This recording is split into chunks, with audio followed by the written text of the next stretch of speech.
जय भारत के लोग, जय भारतीय संविधान।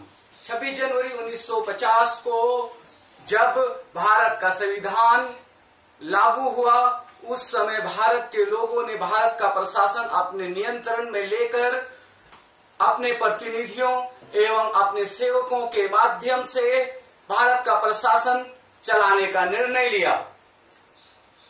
बिहार का भी प्रशासन उसी पद्धति द्वारा चलाया जाता है, लेकिन विडंबना है कि भारत का संविधान पूरी तरह से लागू नहीं हुआ।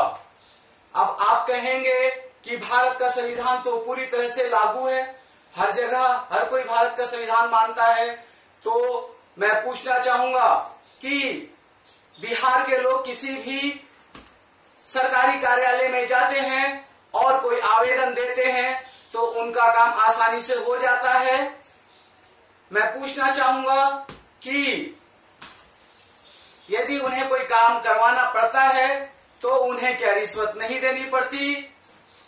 कोई दुर्घटना होती है, कोई डकैती होती है, चोरी होती है, रेप होते हैं, विक्टिम जो प्रभावी व्यक्ति होता है वह केस दर्ज कराने के लिए जाता है, तो क्या उसका केस आसानी से दर्ज कर लिया जाता है? क्या पैसे लेकर जो विक्टिम व्यक्ति होता है, जो प्रभावी व्यक्ति होता है, उसी के खिलाफ केस नहीं बनाया जाता? क्या उसी को परेशान नहीं किया जाता? क्या उसको केस लेने के लिए वापस नहीं किया जाता? भारत का हर व्यक्ति टैक्स देता है, तो भारत के संविधान में अनेकों सुविधाएं उनको देने का प्रावधान किया गया है। जैसे आपको यहाँ स्क्रीन पे दिखाई दे रहा है कि भारत के संविधान में अनेकों अधिकार हर भारतीयों को, हर बिहारियों को दिया गया है, लेकिन जिनमें ये 7 मुद्दे महत्वपूर्ण हैं। आज हम बिहार चुनाव 2020 की बात करेंगे। बिहार में अपार संभावनाएं हैं। बिहार में विश्व में सबसे यंग, सबसे युवा मानव संसाधन है, जिसका उपयोग यदि सही से इस्तेमाल कर लिया गया तो बिहार भारत का ही नहीं पूरे विश्व का एक अग्रणीय प्रदेश बनकर उभरेगा। बिहार की भूमि काफी उपजाऊ है, क्योंकि यहाँ हर साल बाढ़ आती है। बाढ़ शब्द का प्रयोग इस वजह से किया जाता है क्योंकि जो पानी आता है उसका सही रूप में प्रबंधन करने में आज तक की केंद्र सरकारें और राज्य सरकारें असफल रही हैं। यदि ये सरकारों ने सही योजना बनाकर इस पानी का सही से प्रबंधन किया होता तो यह पानी बाढ़ नहीं होता, यह एक अमूल्य संसाधन होता जो बिहार के विकास में अपना योगदान देने के साथ साथ पूरे भारत के विकास में भी अपना योगदान देता। तो यह बाढ़ जो एक समस्या है, यह एक संभावना बन सकती थी। भारत की भूमि, बिहार की भूमि सबसे उपजाऊ भूमियों में से मानी जाती हैं। तो बिहार में इतनी संभावनाएं होते हुए भी यहाँ पर रोजगार की स्थिति इतनी खराब क्यों है? बिहारवासी रोजगार के लिए अपने प्रदेशों से बाहर क्यों जाते हैं? बिहार की शिक्षा व्यवस्था सबसे निम्न स्तर की क्यों है?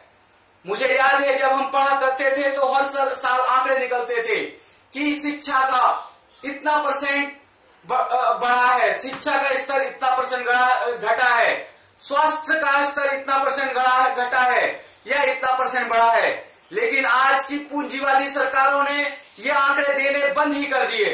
उन्हें बिहार वासियों की शिक्षा से कुछ लेना देना नहीं, बिहार वासियों के स्वास्थ्य से कुछ लेना देना नहीं, बिहार वासियों के रोजगार से कुछ लेना देना नहीं। उन्हें मतलब है तो केवल पैसे से। आज भ्रष्टाचार अपने चरम स्तर पे है, जिसका सबसे मुख्य जिम्मेदार अगर कोई है तो वो ये राजनीतिक पार्टियां हैं। राजनीतिक पार्टियां चुनावों में हजारों करोड़ रुपए खर्च करती हैं। कहां से ये पैसे लाते हैं? इनको कौन पूंजीपति देता है? क्या वह पूंजीपति इनको फ्री में पैसे देता है, या लाखों करोड़ रुपए के संसाधन का घोटाला करने के एवज में राजनीतिक पार्टियों को हजारों करोड़ रुपए इनाम में दिए जाते हैं? तो भ्रष्टाचार की जड़ राजनीतिक पार्टियां ही हैं, और भ्रष्टाचार को खत्म केवल भारत के लोग ही कर सकते हैं। भारत के लोगों को भ्रष्टाचार को एक बहुत बड़ी समस्या समझनी पड़ेगी, एक देशद्रोह मानना पड़ेगा, एक बहुत बड़ा जुर्म मानना पड़ेगा। कोई भी सरकारी अधिकारी यदि भ्रष्टाचार करता है, रिश्वत लेता है, काम अटकाता है, तो उसके खिलाफ स्थानीय निवासी एकजुट होकर पार्टियों से ऊपर उठ के राजनीतिक दलों की गुलामी छोड़कर भ्रष्टाचार को खत्म करें। क्योंकि यदि आप राष्ट्रभक्त हैं, देशभक्त हैं, देश को आगे बढ़ाना चाहते हैं, तो सबसे पहले भ्रष्टाचार का नासूर निकालना पड़ेगा, जिसमें राजनीतिक पार्टियां भी शामिल हैं। अब मैं आपको बताना चाहूंगा कि आपके पास संवैधानिक विकल्प क्या क्या हैं। भारत के संविधान ने भारत को, लोगों को वे सारे संवैधानिक विकल्प दिए हैं जो अधिकार एक संवैधानिक पद पर बैठे हुए व्यक्ति के पास होते हैं। इसका मतलब है कि यदि आप किसी संवैधानिक पद पे नहीं भी बैठे हैं, तब भी आप संविधान को लागू करवाने के लिए बहुत सारे काम कर सकते हैं। तो इसके लिए एक हमने डिटेल वीडियो बनाया हुआ है, जिसका लिंक आप ले सकते हैं। जय भारत, जय भारत के लोग, जय भारतीय संविधान।